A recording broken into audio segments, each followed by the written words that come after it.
Thanks for choosing this free Anfield Index podcast. If you'd prefer to listen to this or any of our other shows without adverts, then now's the time to check out Anfield Index Pro. With AEye Pro, you can supercharge your entire listening experience. You'll not only get all of our podcasts without the ads, but you'll have them far faster with our quick publish feature available exclusively for subscribers. AEye Pro also puts you in the heart of our sound studio, with an option to listen to many of our shows live and interact with the podcasters in real time as the shows are recording. Upgrading couldn't be easier. AEye Pro is available on all popular podcast platforms, and we have our own apps for Apple and Android. Just head on over to AnfieldIndexPro.com and get started today.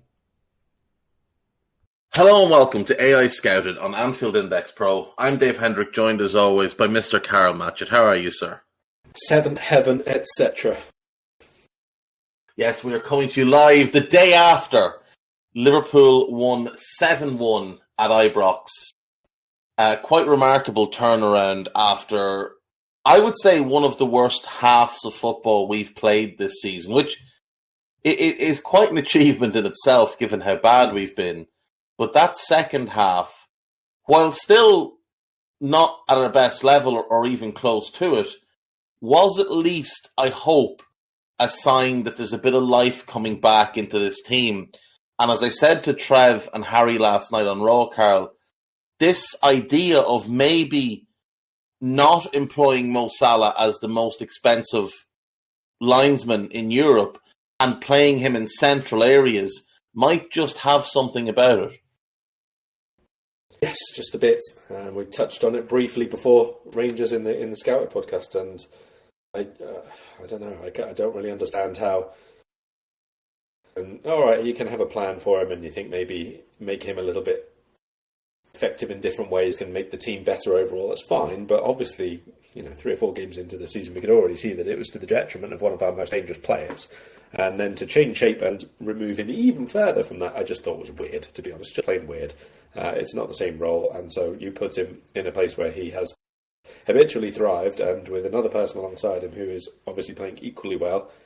I don't really think it's a surprise that we saw what we did. Now, obviously, and I'm sure you guys did, it's tempered by the fact that it was Rangers, it was late in the game, he came on a sub and everything else. That's fine.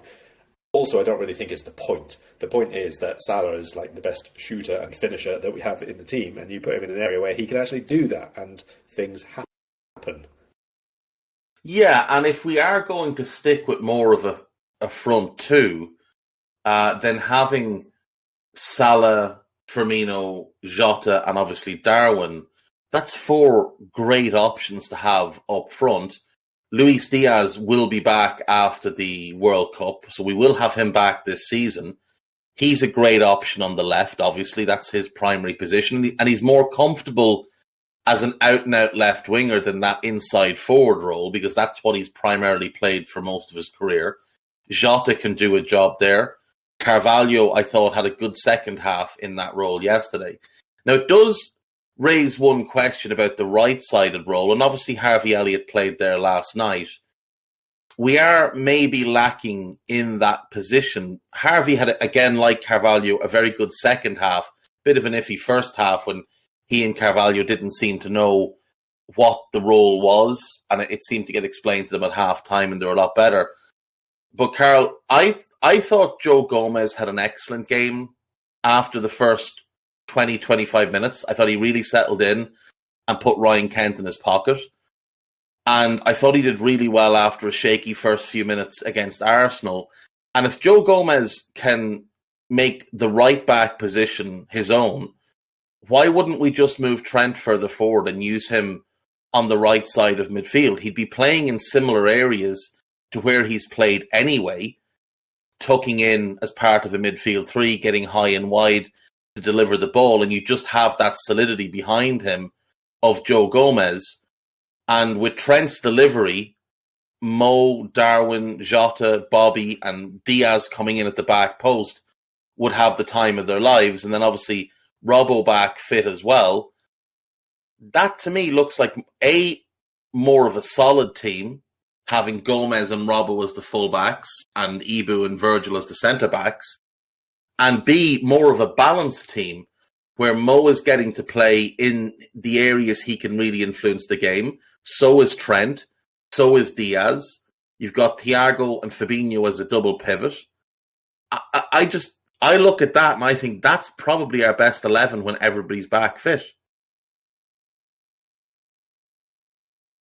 Yeah, I definitely think that there's a case for that to be made.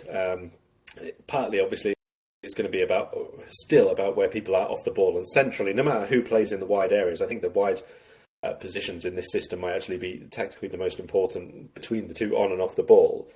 But the central midfield is still the area at the moment where I think the biggest improvements are needed, let's say, from a defensive perspective.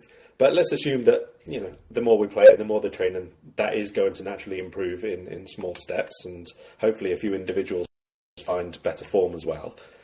The right side, I think, is probably the most interesting one, because at the minute we've got the guy who we don't really want there. We want him in attack. Whether it's in attack in a 4-3-3 playing as a forward or in a 4-4-2 playing as one of the attackers, that still leaves that right side a little bit open. And I actually went down a bit of a rabbit hole thinking last night while you guys were recording Raw about, there's still all the thing about Jude Bellingham's our number one target in midfield. He doesn't really fit exactly in this midfield at the moment. I think it would probably be goes maybe, but he has played the right side of role for them for Dortmund and previously, of course. So it's not exactly where you would want to spend all that money and put him, but it could feasibly happen, I suppose.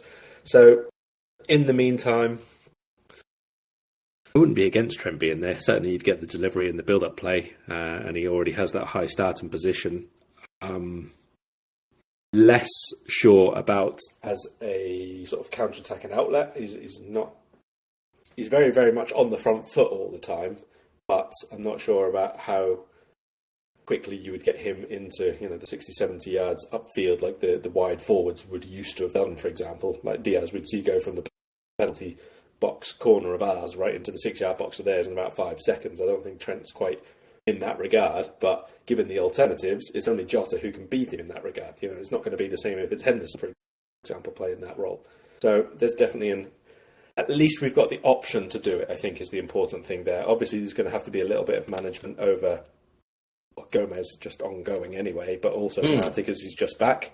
So we may have to see him in the centre as well at the minute while Matip is out, because otherwise we're back down to Nat Phillips going in centre-back, and I don't think you want that at the very least. Oh, I have a surprise for you later. You just wait. You just wait. On the notion of 11s, I think it's important that we pause here and take a moment to wish our best to Alan Hutton, who has clearly fallen down and hit his head really hard. Alan Hutton, before yesterday's game, picked a combined 11 of Rangers and Liverpool, and I'm going to read this out to you, and I want your reaction. He's picked Alan McGregor in goal over Alisson. He's gone there. We can talk conclusions already. He's gone wrong straight away. I think it's fair to say he's gone wrong straight away. He's picked Matip and Virgil as the centre-backs, despite the fact that Matip is injured, which means he didn't factor in injuries here. So he picked Tavernier not over Gomez, but over Trent. He picked Barisic not over Costas, but over Robbo. He's gone Salah on the right. He's gone Ryan Kent on the left. He's gone Morelos and Cholik up front. He's picked Thiago. Now, there's so much wrong with what I've just said. There's so much no in what he's just done. But I'm telling you here and now, the most flagrant abuse of this is he's put Henderson in as the other double pivot. And I'm sorry, we won 7-1 last night. He was dreadful. He was dreadful. In a game that we coasted through, his first half display was absolutely shocking. He was the worst player on the pitch in that first half. From not tracking Scott Arfield, not even being aware of Scott Arfield's presence. His passing was poor. His decision-making was poor. And then in the second half, there was the air shot and then some absolutely bizarre passing choices before he was taken off. He had an absolute shocker last night against Rangers, who are awful and we were walloping them in the second half, and he was still struggling. That I am joking, saying that's the worst pick of the lot. The worst pick of the lot being Alan McGregor over Alisson Becker. Jesus Christ. This man was paid money for this, Karl. This man was paid money to play football as well for a while, so, not a lot has changed there. I don't know. It might be my favourite bit, might actually be Ryan Kent, who Liverpool sold because he couldn't get in the actual team, is now somehow in the combined team of two different teams. So there's that. There's the obviously two-pronged Rangers front line, which had scored 0 goals in the Champions League when he actually did this combined 11 team. Impressive. Take your pick of the rest of it. I think the goalkeeper's a good place to start and finish it, though. The fact that there are any of them in there, let's be perfectly honest, is an abomination. What's very funny to me is that Alan Hutton retired from the game of professional football 8 years ago. He's still only 37. So at 30, people were like, get out. We've had enough of you. This man was a mediocre footballer. He did have a spell with Mallorca. He might have played a bit longer than that. I don't really remember the end of his career. Oh, he had a bit of a renaissance with Villa in the Championship, didn't he? He found his level. Late in his career, he found his level in the Championship. Why is it that if you're a former footballer, regardless of how good you are as a player, you're paid substantial amounts of money to discuss a game that you yourself struggled with? Well, I mean, do we have to limit it to the people who you yourself struggled with? Because, I mean, we've had our own manager speaking about Didier Man recently, haven't we? Oh, that was beautiful. He didn't struggle with playing the game very much, but it does seem to be one of several who struggles speaking about it now, let's say. Didi is an absolute... I don't know of a Liverpool player. Now, Souness is different because, he was the manager and there was the thing with the newspaper that shall not be named. But I'm struggling to think of a Liverpool player who was as beloved when he was a Liverpool player, who's now so disdained as a former player. He has done irreparable damage to his reputation among the Liverpool fan base. I know a lot of people kind of disliked Loro, but I think everybody just looked at him as a bit of a gobshite. People actively dislike Didi Hamann because of how he carries himself now and the way he prattles on about utter nonsense. Yeah, I mean, it's absolutely not limited to former Liverpool players. We can say that there's a whole universe of former players out there who have, let's say, questionable opinions, questionable conclusions, and some people who have neither opinions nor conclusions yet still feel the absolute need to speak about things and just speak words and say things that either do not make sense or are in direct contradiction to what they've said, like literally a day beforehand. A big hello here to Chris Sutton and Jamie O'Hara. Yeah, I'd like to offer my commiserations to Danny Mills, who for a long time stood above the rest as just the worst pundit going. Danny Murphy was like a solid second, but Danny Mills was running away from the field.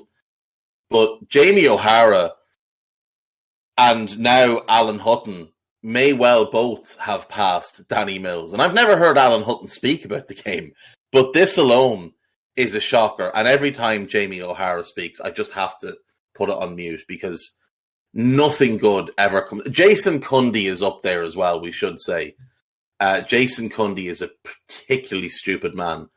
But Jamie O'Hara, I understand why TalkSport put Cundy and O'Hara together. It's because when you get enough mind-numbingly stupid quotes, you can put out a clip on social media and you'll get lots of clicks. But Jesus Webb, this can't be the standard of coverage of arguably the strongest league. No, I don't even think it's arguably anymore. This is the strongest league in the world now. La Liga has fallen a bit because of financial issues. It's only really Real that you'd worry about now. The Bundesliga is a one-team league.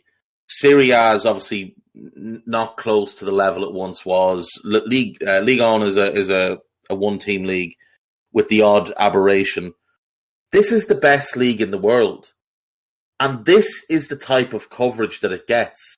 Mills, O'Hara, Chris Sutton, like you said. Now, I don't mind Chris Sutton as much because he does love him some Virgil. But, Jesus Christ, surely we can do better. Surely there's enough intelligent former players who aren't doing anything that could be drafted into a radio studio somewhere near you and you know, give some actual insight in the game. Give some real analysis of the game.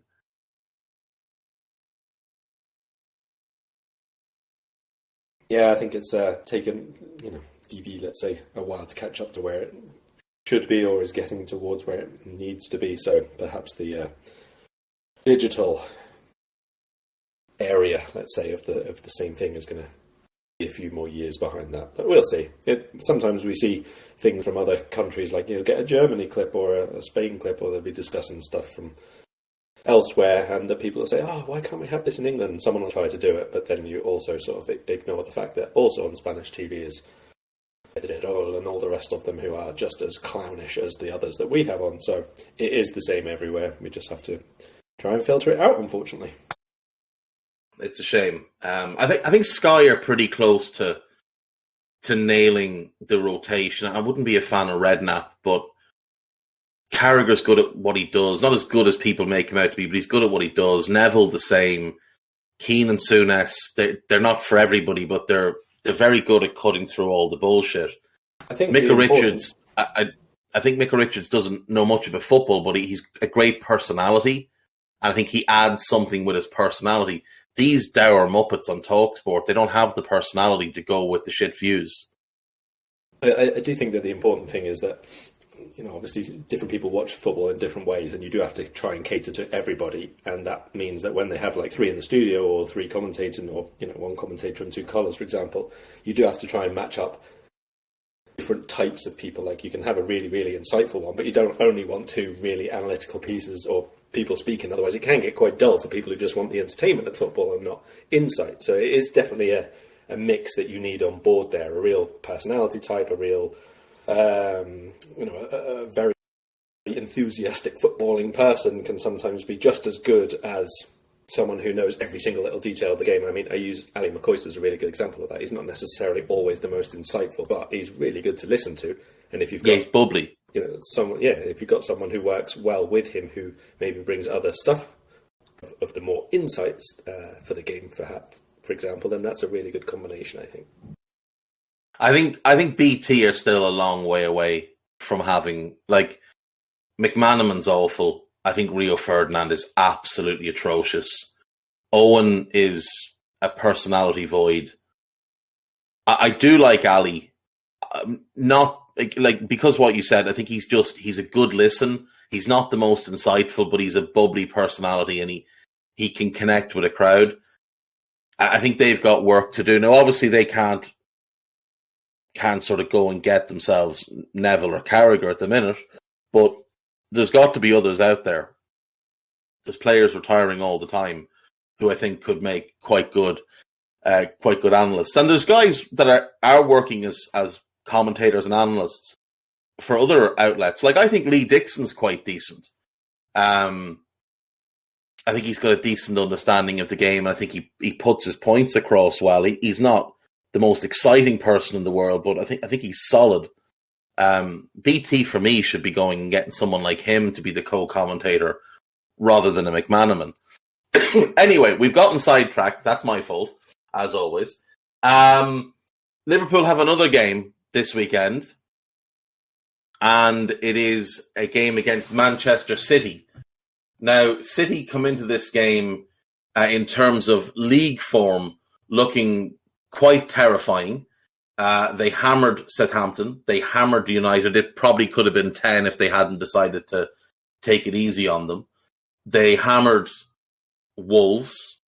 In the Champions League, they had a bit of a disappointing result in the week, a draw in Copenhagen, but was sort of meaningless. They'd hammered them before. They've also hammered Sevilla in that group. This team, Karl, are ferocious going forward.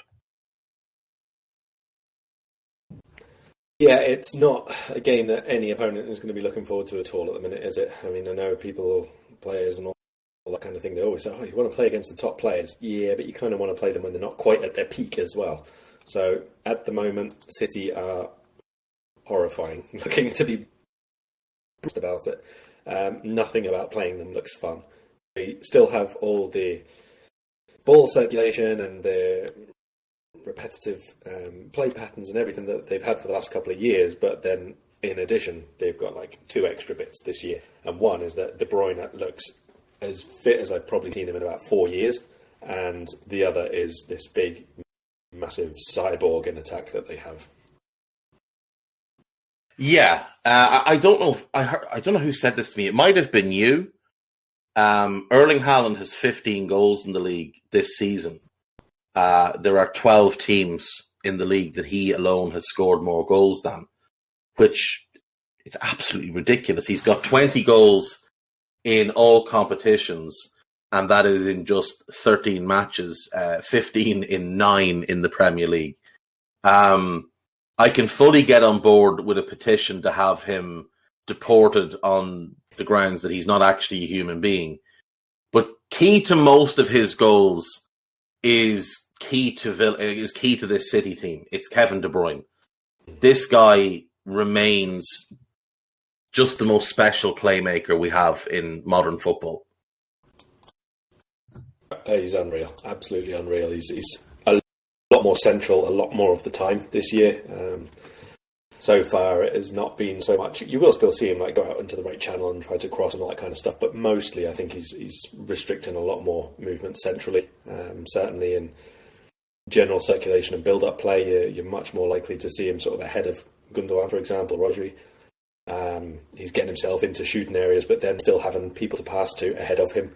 It's ridiculously tough to stop Haaland's movement in the final third, obviously, not just because of his size, but because he's really clever and he's very, very good at picking out the timing of his runs and everything else. And De Bruyne is just like, I don't know, what would you say, maybe top 3 in the world of just taking one touch to get it at the feet and then putting the ball exactly where you want it. There are not many who can do it like him. I mean, Trent is of the same quality, but of a lesser consistency in doing so. De Bruyne, I think, is maybe Toni Kroos. Not too many others can match them for doing exactly what they want as consistently as they want, and it's a very, very difficult thing to stop. And they do have, as we briefly touched upon before the Rangers game as well, wide forwards who are in varying degrees of form, but being very, very effective all the same at the minute. I mean, Foden's in outrageous form again. When you try to stop De Bruyne, it's a simple pass out to the right-hand side, and maybe Foden's there, and he's playing really well. And you've still got to keep an eye on Haaland, and you've got to do all the rest of the stuff. It's just so hard to stop this City team at the minute. It is. Once they did, but City had to play with 10 men for 65 minutes, and Camille Grabara had to have the game of his life, and Riyad Mahrez had to take a penalty when the game was tied and City weren't 2 goals ahead, which is the only time Riyad Mahrez actually scores. There's a lot of threat in this City team. And like we said, I mean, De Bruyne is the hub of it all, but if he's having an off day or he can't get where he wants to go, he can shift it to one side and you've got Phil Foden in like you said, amazing form at the minute, just absolutely terrorising defences. He can shift it the other side and you've got Bernardo Silva potentially. And he, as we know, is one of the best players in the league. You've also got the João Cancelo threat coming from fullback, which is in itself something you have to concern yourself with for 90 minutes. Like, having all of that creativity and ability to deliver top quality service, as all 4 of those can. And you've also got Ilkay Gundogan, who is just one of the most underrated players in the world. Having all of that service, it's little wonder that Haaland is getting as many chances as he is. And he's getting chances exactly where he wants them. Like, we've seen with Darwin this season, he's getting a lot of half chances, and they're just like the ball just isn't quite where he needs it. With Haaland, the ball is where he wants it almost every single time, regardless of which outlet it's coming from, because City are just so fine-tuned into this. It's almost like they've been building towards Haaland for the last couple of years, putting balls into certain spaces. And, you know, Raheem was getting goals, and Aguero was getting goals, and Gabriel Jesus was getting goals, and Ferran Torres was getting goals. And when you add in this cyborg, he just gets a lot more goals than they do because he's big and he's physical and he's lightning quick and he's just freakish. But, I mean, all he needs to do is get into the right positions and the ball will find him. Yeah, it's crazy at the moment. Like I say, his movement is so tough to stop. He often find like a forward will attach themselves to one centre-back and try and bully them all game long. But this guy is absolutely happy to go against anybody because he's got speed, because he's got strength, because he's massive upper body, because he's tall, because he can go on the inside or outside or take them on, lay it off, or do whatever he wants, basically. So you will often see him literally go and stand on one of the centre-backs when there's, let's say, a dead ball situation or goal kick or something like that. And after that first pass is made, he will immediately go and stand on the other one and probably take up a position in between the two. And so neither of them are really sure where to be, it's just very, very difficult. He's really intelligent with his movement. I'm furious that we didn't get him, by the way, in case you didn't notice that. Darwin, and actually it's obviously we're not trying to directly compare the two because anybody who has watched the two knows that there's a big difference of where they are at the moment. But in terms of the numbers, when you actually look at a little bit misleading shots per game at the moment, because Darwin has played obviously much, much fewer minutes in the Premier League than Haaland has. He's about sort of 60, something like that. So Haaland will be like 3 times as many minutes as him at the minute. But the shots, from where they take them, Haaland has the most shots in the Premier League, obviously. But where they take them from, both of them have around the same shots per game in the 6-yard box. And they also have more or less in the same ballpark within the penalty area. And then there's a few more from outside the box for Darwin. But then when you actually break it down into the per 90, most of Darwin's chances are actually coming in the 6-yard box itself. So he's getting a bit better now, or we're getting a bit better maybe at producing the service in those areas that you're talking about. It's still a little bit skewed because it's a limited number of Premier League minutes. But if he can maintain at least the same number of shots from within the penalty area, for example, that's a really, really big thing for Liverpool. Because for a long time, we had a very set way of playing in attack and scoring goals, which has largely disappeared this season. Whereas Man City obviously can see that they've carried on playing the same way and added someone who was going to be in those positions that they didn't really have so much of after Aguero, let's say. So it's a very big thing for us if we can carry on doing it and if he carries on playing more minutes as we go along.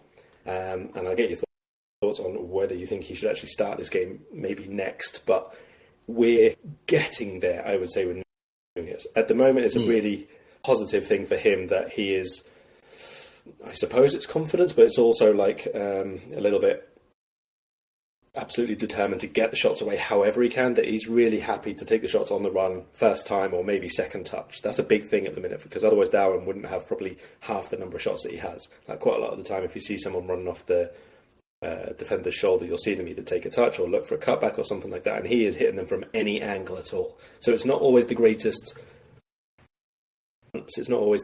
probability of scoring the actual shots, but he's still taking them on. So then when you do get him in much better areas, like his goal against Arsenal last week, he's still going to be taking that on, and it's obviously a high percentage chance that it's going to end up in the back of the net. Yeah, even with his goal last night, like, he just looked a confident player as he finished. And earlier in the season, he didn't look like he was as confident. He looked like he was a little bit frazzled and a little bit frenetic. But he does seem to have just calmed himself down a little bit. That's obviously working on the training ground, the manager and the coaching staff, you know, trying to build up his belief in himself and letting him know, like, we didn't just buy you for this season. We've bought you for the long haul. For as long as Haaland is in England, which won't be long, let's be fair, he is going to go to Real Madrid in a couple of years. For as long as Haaland is in England, people are going to compare Darwin to Haaland because they arrived in the same summer. And you will get silly people who'll tell you, oh, but Haaland was cheaper than Darwin. But he wasn't. He just wasn't. The transfer fee might have been less. But when you factor in everything else, the signing bonus, the money to the agent, the money to the father, the wages, the frankly outrageous bonuses that he's getting on top of his wages.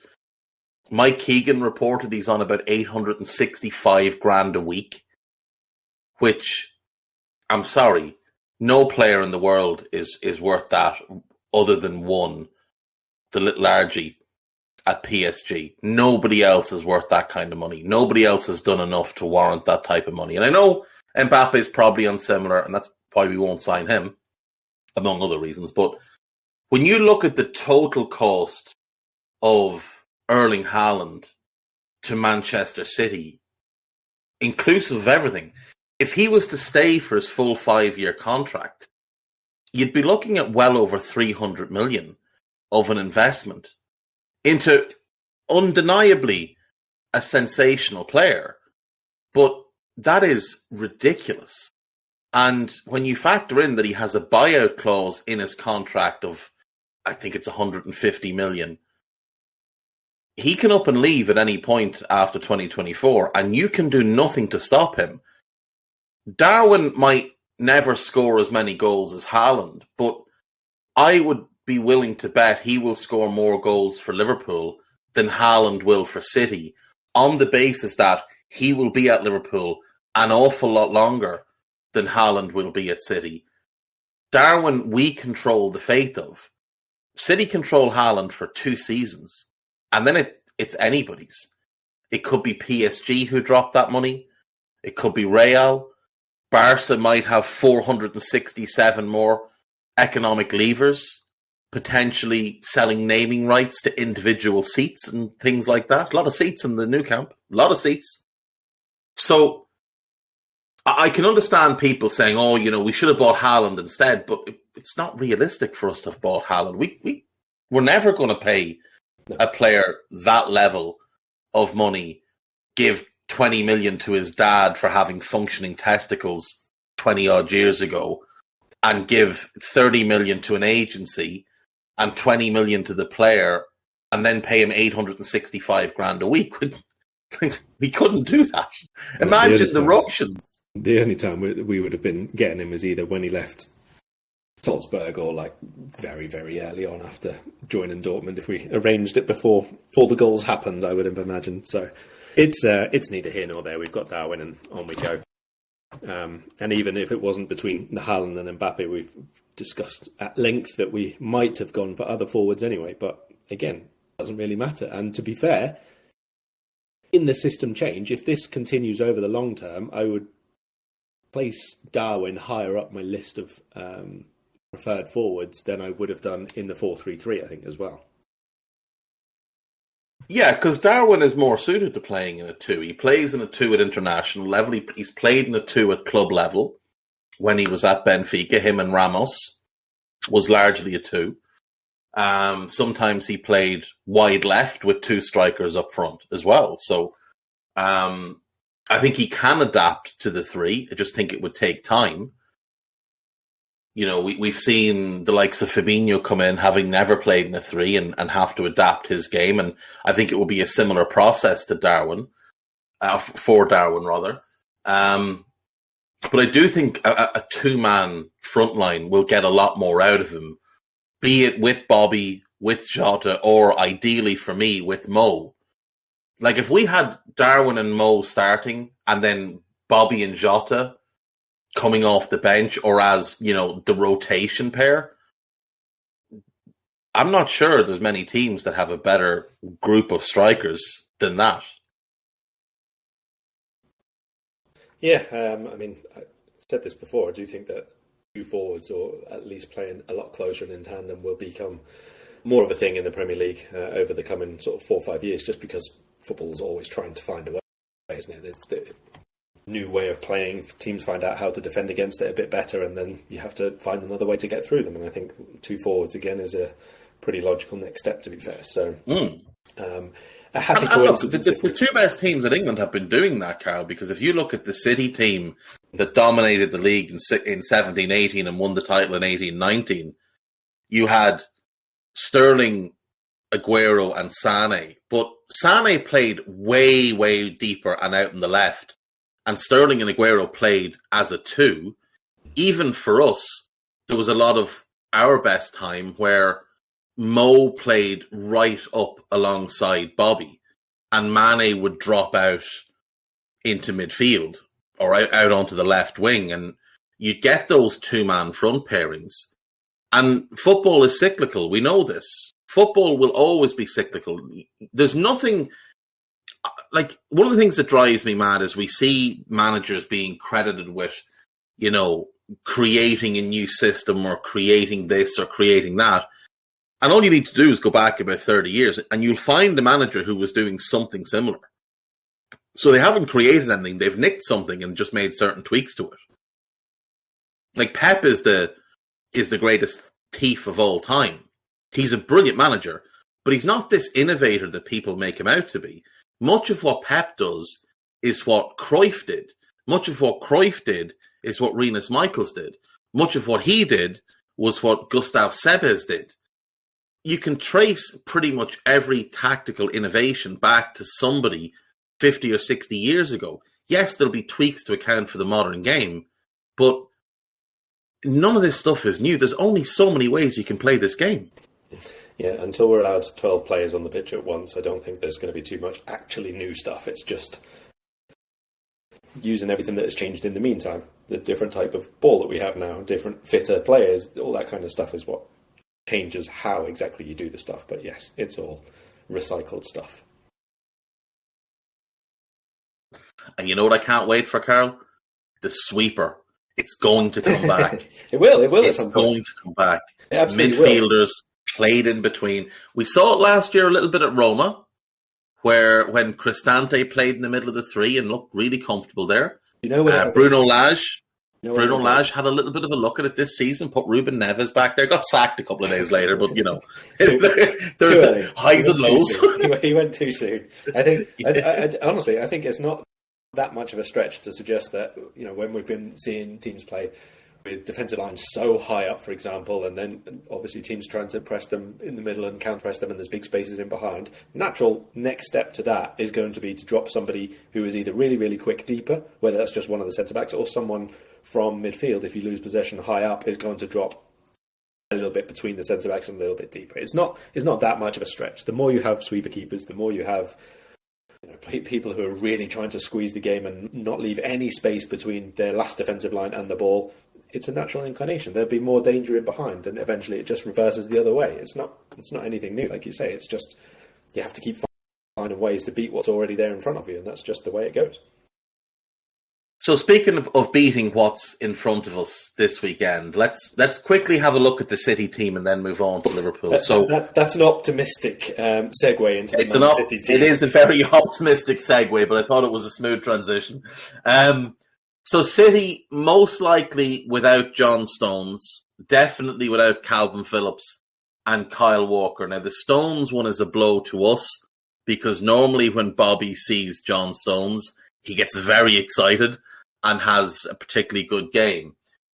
But my assumption is that their back four will be Cancelo at right back, Diaz, Aymeric Laporte, who came back in the week, I don't think will be ready to play 2 games in such a short period of time. So I'm assuming Akanji keeps his place. And Nathan Ake at left back? Perhaps, or maybe... we could see Akanji play right back and Cancelo stays left back. I think he might prefer that. And then and then Ake in the middle with... I think though it'll be those 4 in some sort of alignment.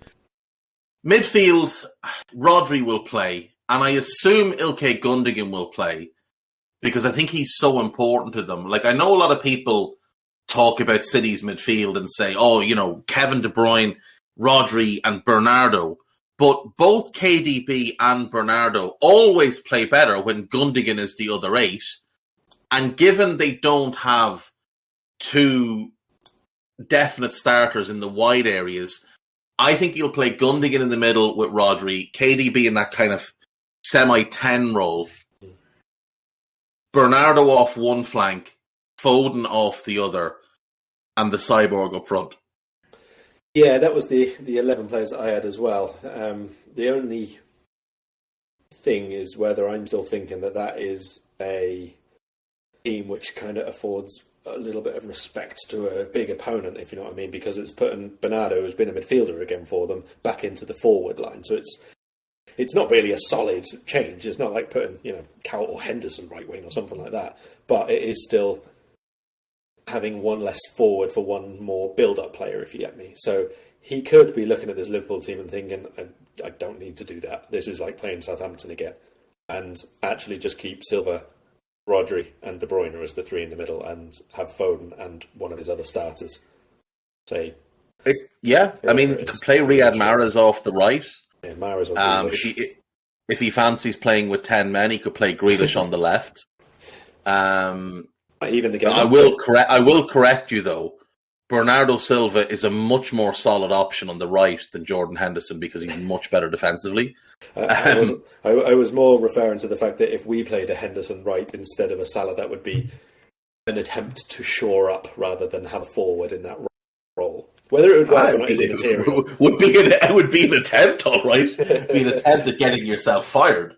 Right, so we're fairly certain then on 10 of the 11. I think you're right. It's either Gundogan plays midfield and Bernardo plays wide, which he might do just because he might want to track our left back, knowing that we're going to be relying on the left back to be sort of the outlet in this game with Trent not there. So he might play Bernardo on the right just to track that player. But it could well be Riyad Mahrez or Jack Grealish.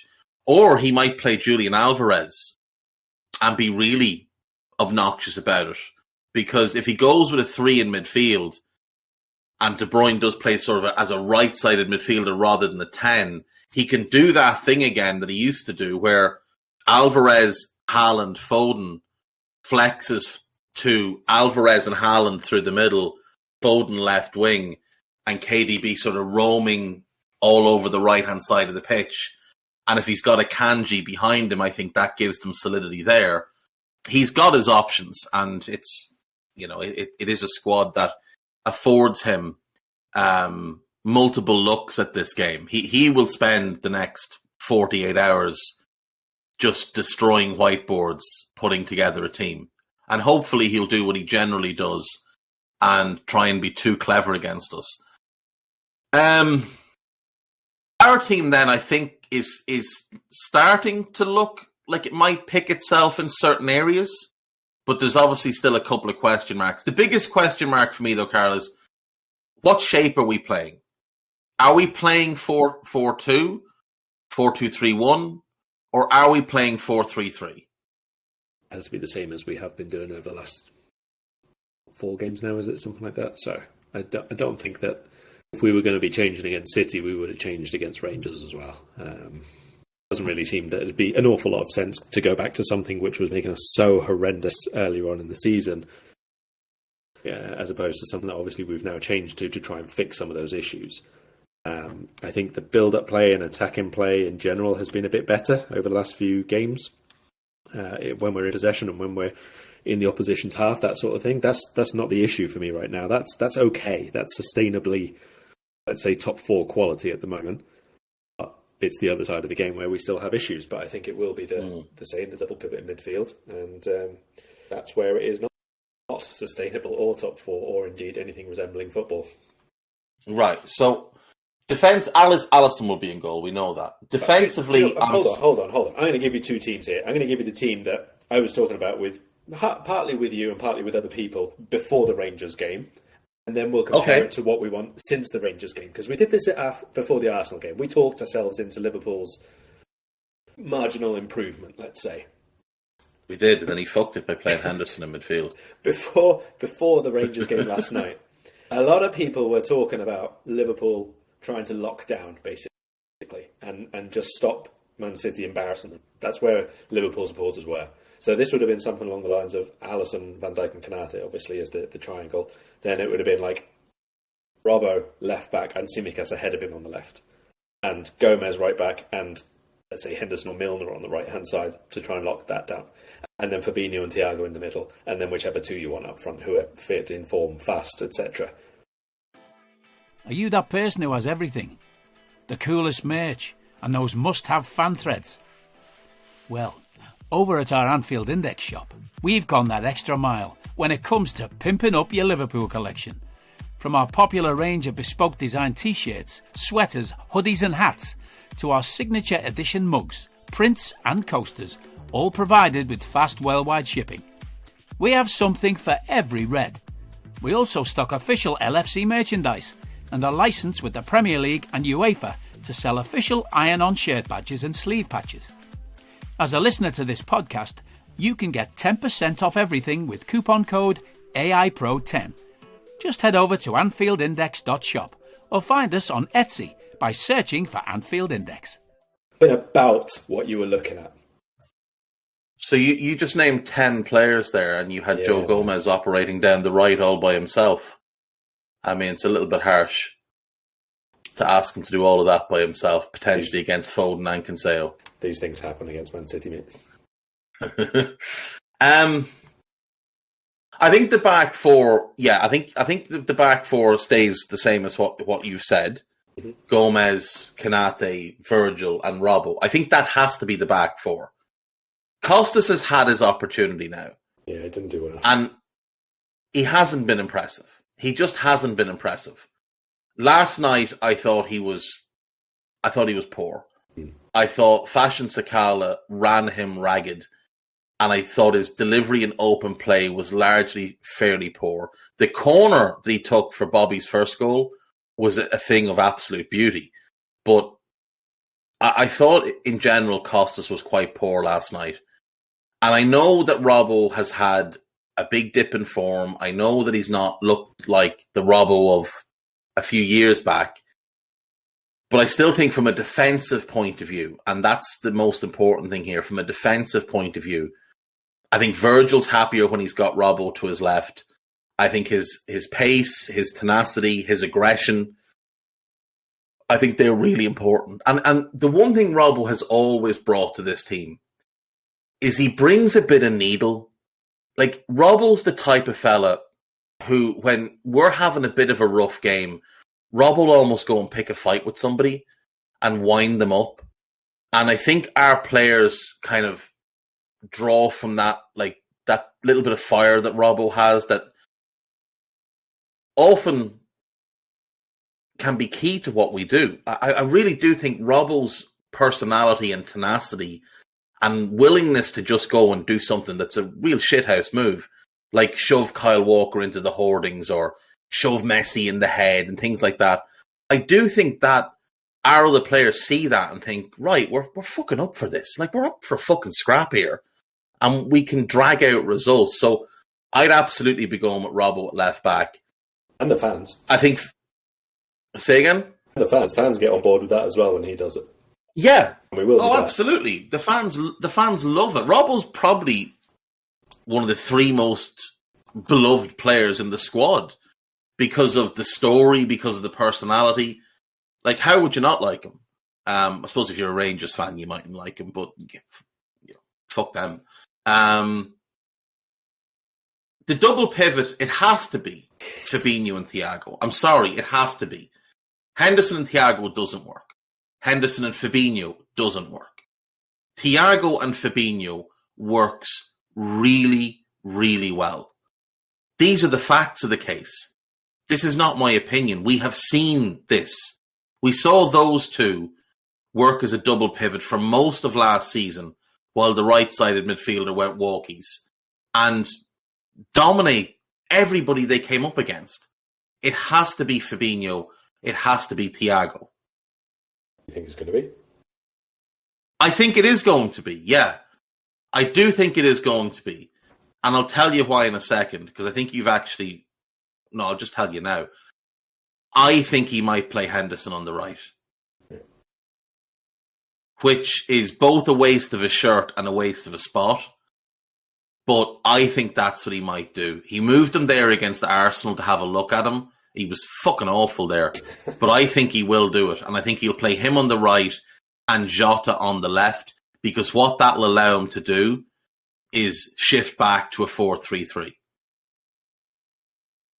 Yeah, I mean, I actually can understand the sense in doing it, to be honest, if we can try and narrow the pitch when they're in possession. But whoever plays right mid for us is going to have one of the hardest games of the season. Cancelo has been ludicrous this year so far. And I think part of that is obviously because City have so many other informed players who are attacking. He just gets a lot of space at the moment. He's not... even though he's really good on the ball and really good with his delivery and when to move into the space and everything else, but he's not the one in attack, is he? Everyone's so busy trying to stop Bruyne finding Haaland, and obviously Foden is in outrageous form. Grealish, as I mentioned to you on the last pod, I think, against Man United in the first half was exceptional. Like, really, really good. Completely anonymous after half-time, but really good in the first half. And the space that Cancelo was getting behind him is just unbelievable. So whoever is that right side for us has to be narrow when City are in possession in midfield, because that's where massive, massive gaps keep opening up. But has to be able to get out to Cancelo and stop him coming inside the fullback, stop him linking really quickly with Grealish or Foden or whoever's on the left side of the forward line for them. It's such a difficult job to do. I did say before at the start of the show, I think the right and left side for us, in this game especially, but most of the time, most important tactical role between on and off the ball, defensive and attacking, because they have to be really good link players. They have to be a goal threat, or at least to create openings and be in it and everything else.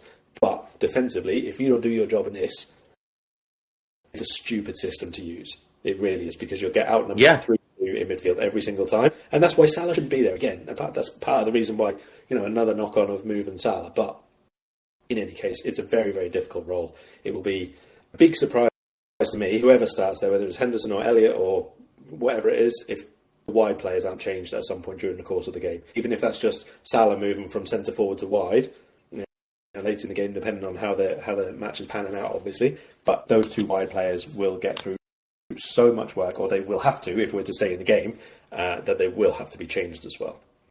So you're saying that the wide players need to be defensively disciplined, dynamic, hard-working, and a threat to score or create a goal. I can see where you're going with this. Jordan Henderson doesn't tick any of them boxes bar hard-working, and even that work is done very slowly. An ideal world. Let's come back to the wings. Let's come back to the wings for a sec. Let's come back to the wings in a sec. Are we both in agreement that Salah should start through the middle? 100%. I said this before the Rangers game, and that's stupid. And who starts with him? I would be starting Firmino. 100% in this game. It's got to be Firmino. We haven't got enough informed players, confident players, to be picking and choosing who starts. Play the ones who are in form. And he generally does well against City. Yeah, and he's hard working. He's got a good track record against all the stuff on Rodri as well, which we will need. Yeah, so we're in agreement then on a back four, a double pivot of Fabinho and Thiago, and a front two of Salah and Bobby. Can we agree that Jota will be one of the wings? Yeah. Can I sell you on the idea that Jota should play whichever wing João Cancelo is playing fullback? That he should be the one tasked with tracking him, because he will put in the work. He is dynamic. He can change directions really quickly. He's a pest, a pain in the arse. He will do that work. He's super diligent when tasked with a job like that. He's done it for Portugal. He did it at Wolves. He's done it for us. I know he's not as good on the right as a goal threat, but he's much more of a goal threat than certain other options.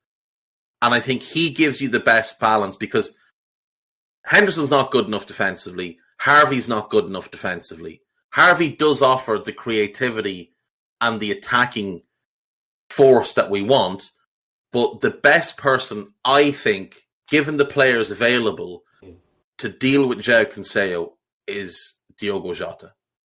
Yeah, I would be in full agreement with that. I would say that I think that this system benefits Elliott from a defensive perspective, in that it should be easier for him to do what needs to be done, because it is much more about a smaller area of the pitch and a specific man who he's going to have to stop doing things. See, I'd agree if it wasn't Cancelo. If it was just a normal fullback. Yeah, and I'm just talking about in general matches, in general. Not specifically Man City. I think that the right side of midfield is probably one that we see Elliott playing better overall in, because it relies a lot less on a bigger portion of space in transitional play that he has to defend against. But that's just part of being a kid, you have to just accept that anyway, wherever you're going to give them a chance and wherever you put them in the team. But for this game, I don't really believe I would be starting him, and certainly not against Cancelo. No, neither would I. So I would say you pick Jota and you just say, whichever side Cancelo's on, that's the side you play on. You just go and you absolutely harass him. And if you can get him all wound up, because he will react. He's just a reactionary player. I thought last night in the second half, when Fabio and Harvey realised that they couldn't both come central at the same time, that one of them had to hold the width, I thought they looked really at home in those wide roles. I thought it was the best either have looked since joining the club, frankly, including Harvey's spell in the first team last season. I think he just makes more sense as a wide player. I think Fabio makes more sense as a wide player. But with the thought in mind that Jota might have to play right side and potentially shift across to the left side if Cancelo moves at any point during the game, I don't want Harvey Elliott having to play on the left wing if we're starting Jota and he's starting on our right because Cancelo is left back. So for that reason, because I think he's more flexible, I'd start Fabio Carvalho as the other wide player, in part because I don't really see another option. The only other option I could see is Costas. And maybe he goes Costas and Jota as his wide players, because then Cancelo can switch sides and we've got someone that will be really diligent in tracking him. We don't need to move. We can just keep our set as our set. I personally wouldn't start Carvalho in this one. I don't think he's there yet, especially not for a game of this magnitude and the level of... Who is, though? Well, nobody is in the... Milner cannot play in this game. No, Milner's not starting this one. No chance. Not even if we were... No, just no. I think it has to be Henderson. It just does. For what? But why, Karl? Tell me why it has to be Henderson. I think give me real reasons now. Not intangible bullshit. No. Not fucking fabric shagging nonsense about an armband. Give me real reasons why he should start this game. I'm not starting Fabio Carvalho in this game because he's not ready to. He's not remotely ready to play in a game like this. Who's in better form? It's not about... Who's in better form? It's not about just in better form. Of course it's about... No, it's not. It's not. It's absolutely not. I'm looking at this for more than just one game. I would not start Fabio Carvalho in this game because it's going to show him how far away he is. And that's damaging for a young player. I don't care how confident If he's up against a Kanji, he's not going to have a tough day. He's not going to be up against a Kanji. He's going to be up against, for 70 minutes of the game, Phil Foden, trying to stop him coming inside and trying to combine with the... Phil Foden's going to play left wing. Well, if he plays right wing, then he's not. He's up against him. And if not, if Carvalho is left side for us, it's De Bruyne in his channel, and he's going to have to try and stop the 1-2s between him and somebody else. He's going to have to try and make sure that he's tracking the runs. His timing and the weight of the pass at the minute on the ball isn't good enough. Simple as that. So Jordan Henderson's going to play left side of midfield for us. It's less damaging to him. It's more damaging to us. I don't care about the individual, Karl. I care about the team. Well, I care about it's more damaging to us as a team. If you play Jordan Henderson on the left, he's A, not going to do his defensive work because he just flat out doesn't do it. And he's B, going to be a complete void if the ball comes to him because he's got no left foot. So your best option then is Costas. If you don't want to play Fabio, you have to play Costas. If Jota's one wing, Costas has to be the opposite wing. Henderson can't play left side of midfield. Let's not fool ourselves. He played left side of a 3 and it was an embarrassment. I don't think Henderson should have been in the team for most of this season. I still think he's going to start in midfield, centre mid, in this game. I wouldn't be putting him there, but I think he will.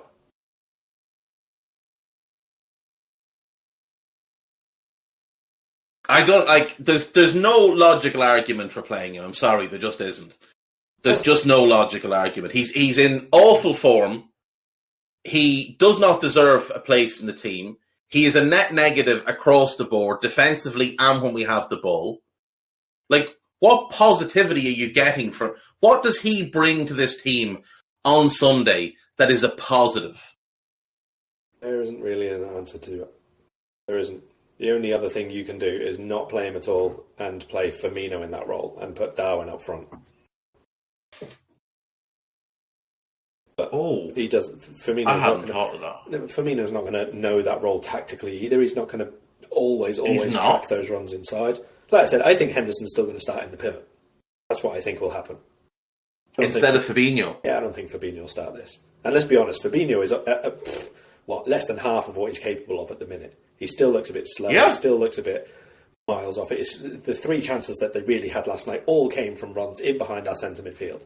And at the minute, that's the only thing that matters, because that and playing just remind me who else played in that centre midfield last night. It's been Henderson for nearly every single goal. But the point of a double pivot is to play as a partnership, and none of them are at the minute. None of them are. But when Fabinho and Thiago played for 25 minutes or whatever the fuck it was, it looked like a partnership. It looked like something that will work. And it has proven to work. Yeah. There is no track record of Henderson in a double pivot ever working. Ever. Go back to 14-15 when he played in one with Gerrard. It was a shambles. I mean, beyond that, it's never worked with Henderson in a pivot. Ever. Club or country, it's never worked with him in a midfield too. Him and John Joe Shelby's about the best partnership he's ever had. That was 2 games. And that was the 12-13 season. I don't think Henderson has ever been a centre mid. He has been a box-to-box, and he has been a side of the diamond player, and he has been a shuttler and all the rest of the stuff. He's not a central sitter. And yet, there were times yesterday when, I'm not really sure what's going on with Fabinho at the minute, but he was like 10, 20 yards ahead of Henderson at many points for part of the game. There was, I don't really know what it is, like a hesitation on the ball or a bit of a lack of sharpness in turning and all the rest of it. Fabinho, he doesn't look like he can kick the ball properly at the minute. No, he doesn't. There's something about his movement at the minute which is not perfect, which is not right. And the clearance he had against Arsenal in the build up to the penalty among the mess. When he tried to clear the ball, he just looked like he kind of put his toe through it.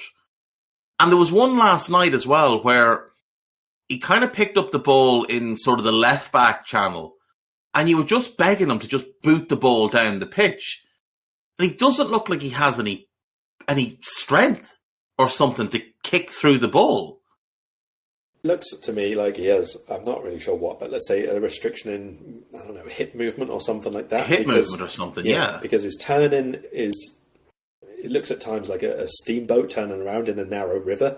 It's not the big leg stretches for the tackle the foot in that we usually see from him. Even the fouls where he would normally just like run across someone, he's not really doing that at the same, I don't know, level of aggression or intensity or whatever it is. There's something that's off at the minute with Fabinho's range of movement, let's say, or energy levels or mindset or whatever it is. And I think Henderson will start ahead of him in centre mid against Man City. And to be honest, even if Fabinho was really, really good form at the minute, it would obviously boost our chances massively.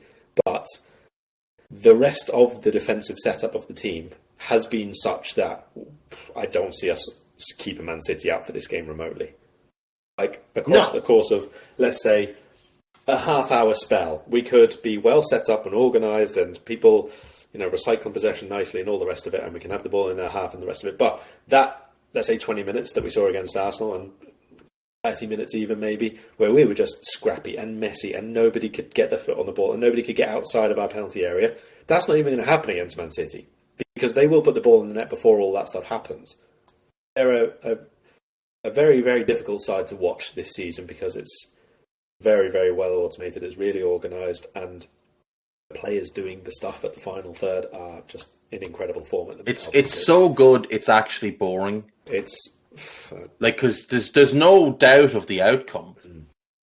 You go into games, and as soon as they get a sniff of any kind of blood in the water, they're just like against United. They found a weakness early, and just continually rinse that weakness over and over and over again. And they will do that to us. And obviously, if you have your way and Henderson starts, that will be the weakness that they will pick at, and they will absolutely torture that fella. And then I'll be on here on Raw blaming you for the outcome. Well, that's fine. But you know who the biggest loss for this game is? And we've got, I think, 7 players injured at the minute. And obviously some really important players, Joel, Trent, Naby, Diaz, obviously, I think probably at the moment the most important. But I think the biggest loss for this game, this is my hot take, I think Ox would have been perfect for this game. And I think this new shape would suit him more than most, because we know he's got an enormous capacity for work. He's arguably the best presser we've had under Klopp. I think the under pressure boys would back that up. He's more comfortable in wide areas than he is central, regardless of what he says himself. You can just watch his career. I think if Ox was fit, I think he'd start one of these. I think he'd start this game, because I think he's exactly what you want to try and shut down someone like Cancelo and worry City when we get an opportunity to counter, because he's got that pace. I mean, if we're hanging our hopes on that after he's barely played for a couple of years, it's... we're fucked. We're fucked anyway.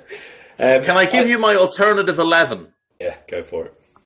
Right. So this is with a simple game plan. My belief is we're not winning this game anyway. So you might as well leave a bit of an impression. And the plan with this team is that you start with 11, but within the first 10 minutes, you're down to 9. So it's Ali in goal, Gomez right back, Robbo left back, Virgil and Nat Phillips. It's a midfield 3 of Thiago on the right, Fabinho on the left, and Fabinho in the middle and James Milner on the left. And then whatever front 3 you want. Don't really mind. We're not scoring anyway. And you're sending Nat and James Milner out with the promise of new contracts, with the simple instruction that within the first 5 minutes, Nat is to go through at testicle height on Erling Haaland with every bit of force that he can, for 2 reasons. 1, to take him out of the game, and 2, to ensure that he does not have any future offspring. Because if the Haaland family chain continues to level up the way it has from Alfie to Erling, the whole world is in trouble.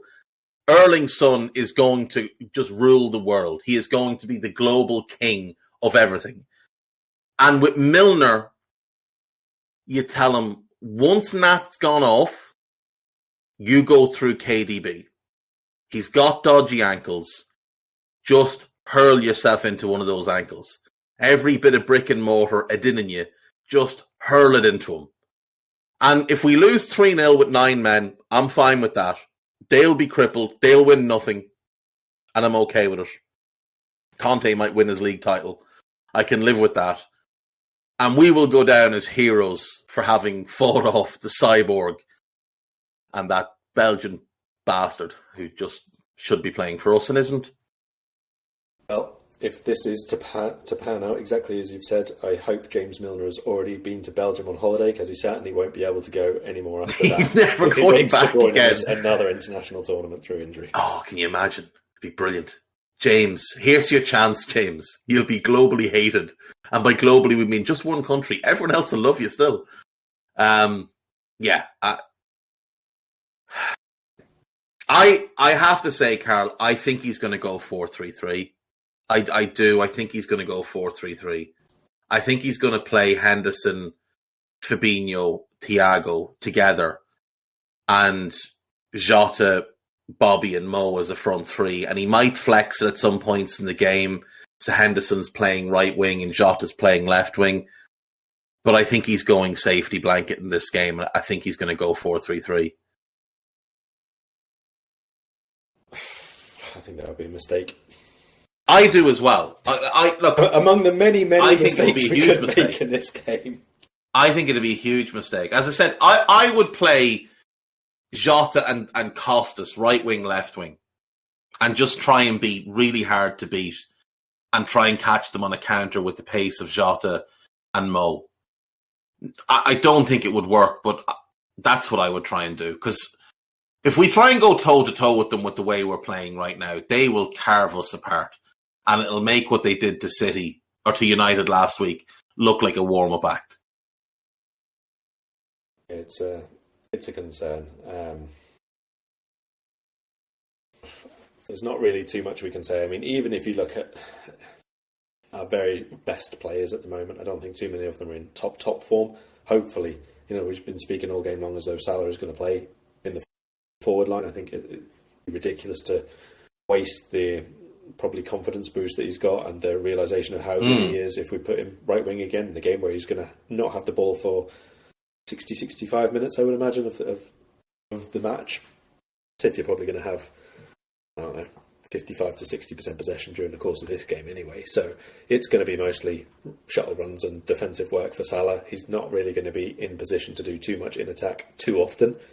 If he's playing in the forward line, obviously he is a little bit more often, and he's going to be an outlet with his pace and everything. And maybe they leave him to go sort of 2-on-2 at the back, as they have done quite a lot this season. And if you get Salah one-on-one with, let's say, Diaz, I know who I would pick there to win. Certainly in this season's form, certainly in pace, certainly with a big stretch of space behind them.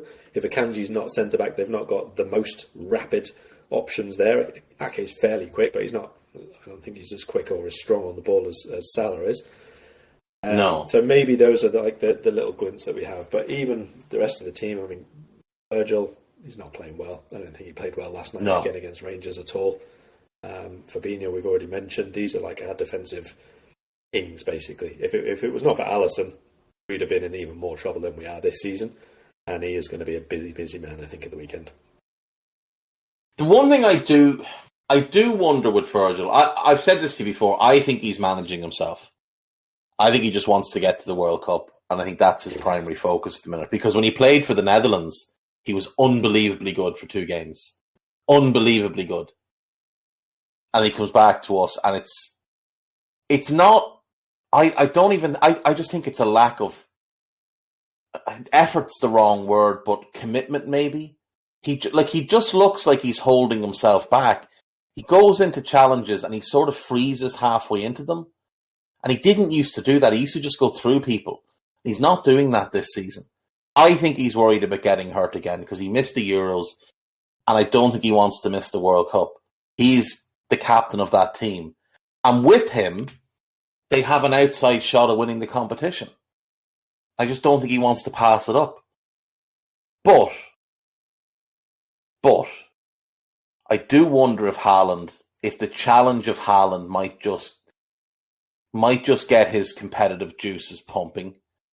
Because I think there are 2 centre-backs in the Premier League who are built to cope with Erling Haaland. Not necessarily stop him, but not get destroyed by him. One is Virgil, and the other is Ibu. Size, strength, pace, aggression. Those 2 are probably the 2 best suited anywhere in the league, anywhere in Europe maybe, to deal with this absolute freak. And if Virgil does have a more normal Virgil game, it can have such an incredible knock-on effect on everybody else. Because if Virgil is Virgil, everybody around him is automatically better because he covers for so much. Like, Virgil is the main reason Andy Robertson elevated the way he did. Virgil is the reason Joel Matip went from being in discussions of who's better, Matip or Lovren, to who's better, Matip or Van Dijk. Virgil elevates whoever he plays with, if he's at his best. When he's not at his best, we see poor form from Robbo, middling form from Joel. I think the midfield suffers as well. I just wonder if Haaland would be just enough of a spark for Virgil to just show what he is capable of, because he showed it for his national team. He was really good in those games for his national team. He comes back to us and it's just floating through games. Yeah, I mean, a bit dangerous ploy to take, to be honest. And it's not easy to just up your form all of a sudden when you want to. And if we're brutally honest, he's not got a manager who's just going to pick people based on what they've done in the past and reputation. And if you come into a game like this... Hang on a second now. Huh? I do hope you don't mean Jurgen. No, I'm talking about international level. Oh, Van Gaal's never going to drop him, though. Well, no, probably not. But if and the main reason he won't drop him is because the other option than Virgil is Matthias de Ligt, who's actually been worse than him this season. Yeah, well.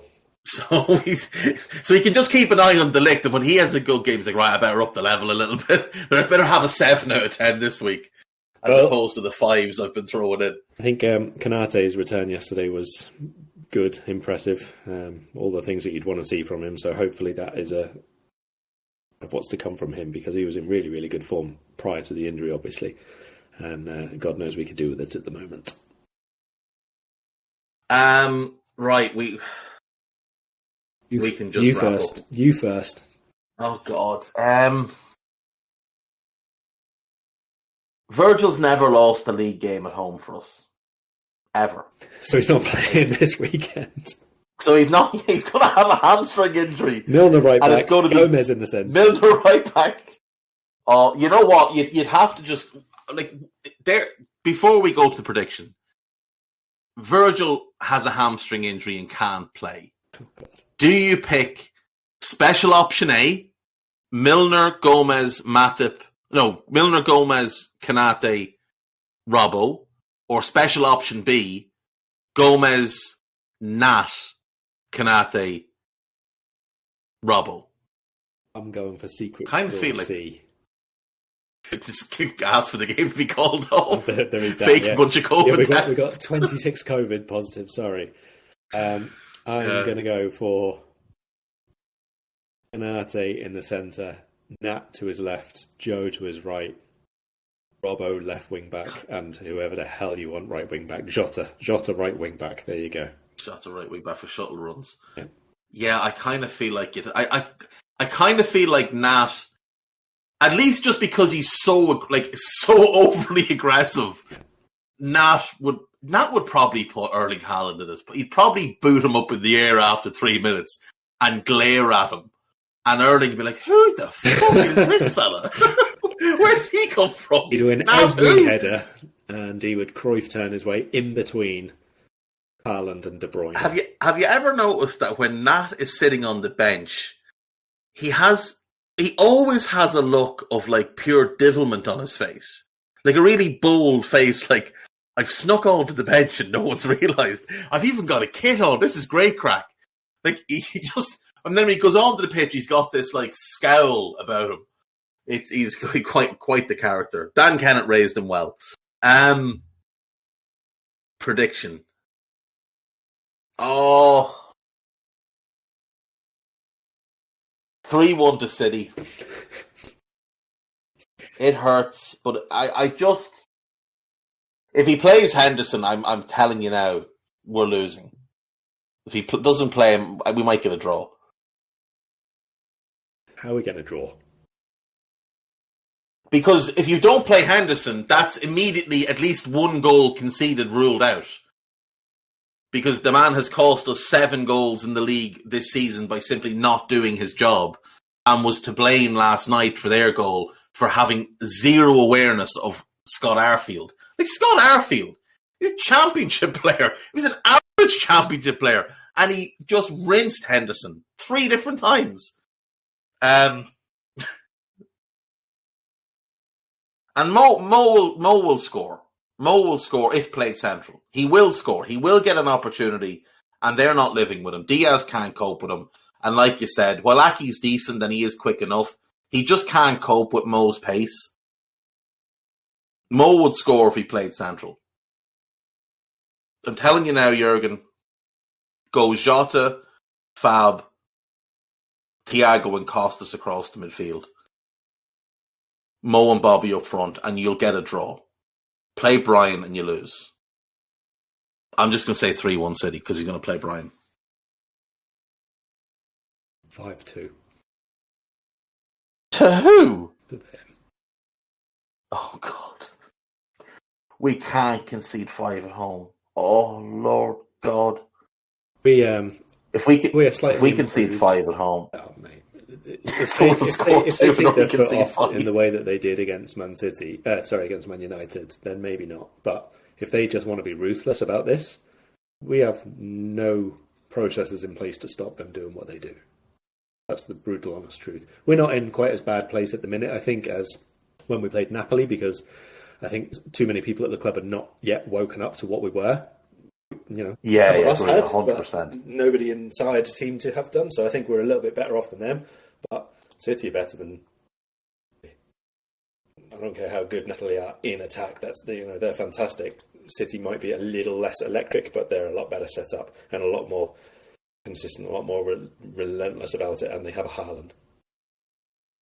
Yes, but Napoli have Kavica, who might be the greatest footballer to ever live. It's immense.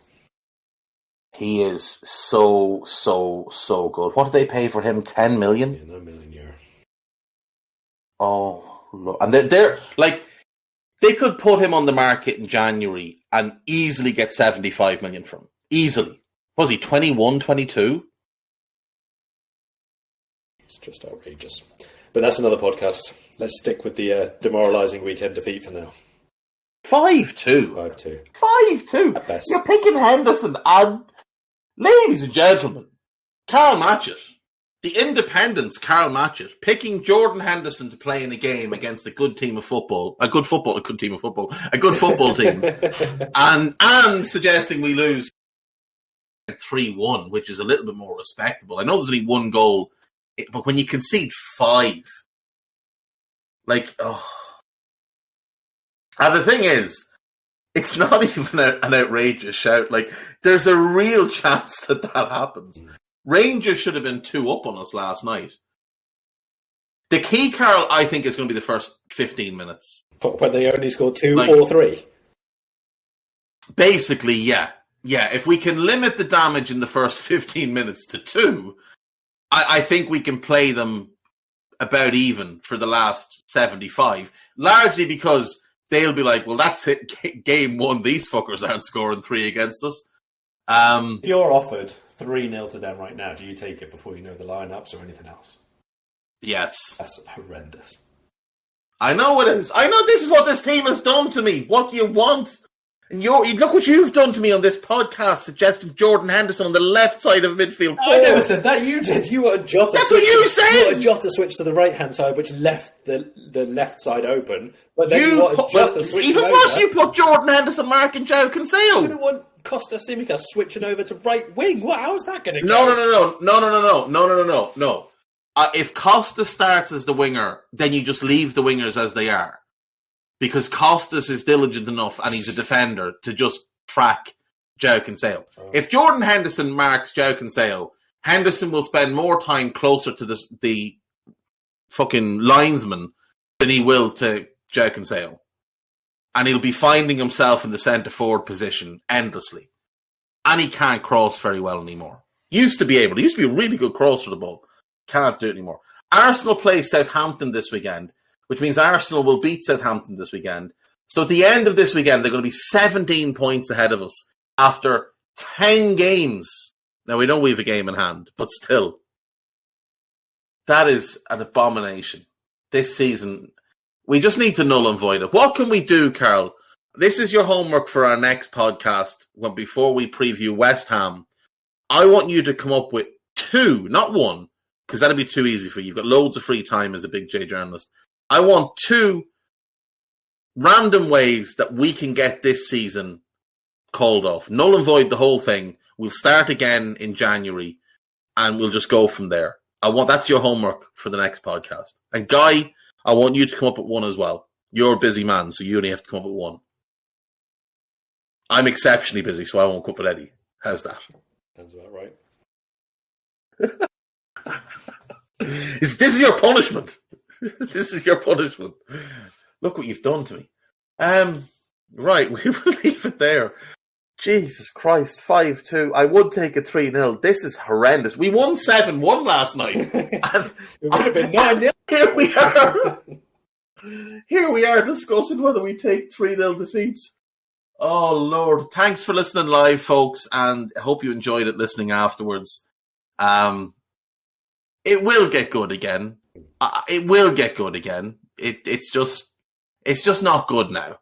And we leave it there. See you next time. We hope you enjoyed listening to this Anfield Index show. Please be sure to subscribe to our channel so future podcasts find their way to your device automatically. There's nothing quite like fan engagement, and we'd love to know what you think of anything discussed on this show. The best way to get in touch is over on our free Discord community, where both podcasters and listeners debate the hottest LFC topics 24/7. Sign up free now at AnfieldIndex.com/Discord. You won't regret it. You can also follow us on Twitter at Anfield Index and find us on Facebook by searching for Anfield Index. Oh, and before you go, we'd love it if you could leave us a 5-star review on your favourite podcast app. It only takes a couple of seconds, and it means the world to the people who create these free shows.